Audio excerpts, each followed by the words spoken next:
Big बॉसच्या कालच्या एपिसोडनंतर निक्की तांबोळीवरती प्रेक्षक खूप जास्त भडकलेत आणि सोशल मीडियावरती त्यांनी खूप संतप्त प्रतिक्रिया दिलेत. नमस्कार मित्रांनो, माझं नाव तुषार आणि 7 स्टार मराठीमध्ये तुम्हा सगळ्यांचं पुन्हा एकदा स्वागत आहे.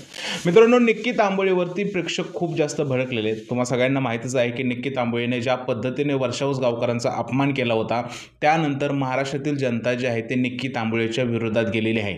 आता काही लोक आहेत ते निक्की तांबोळीला सपोर्टही करतात, पण बऱ्यापैकी जे लोक आहेत, जास्त पर्सेंटेजने जे लोक आहेत त्यांनी निक्की तांबोळीचा भरपूर विरोध केलेला आहे.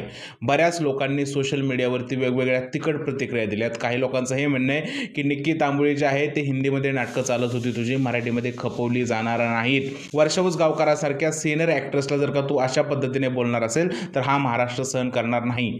एका युजरने तर असं स्पष्ट म्हणलंय की हिंदीची नाटकं जी आहेत ती इकडे खपवून घेतली जाणार नाहीत, निक्की तांबोळीला घरातून बाहेर काढा, अशा पद्धतीच्या सोशल मीडियावरती कमेंट येत आहेत.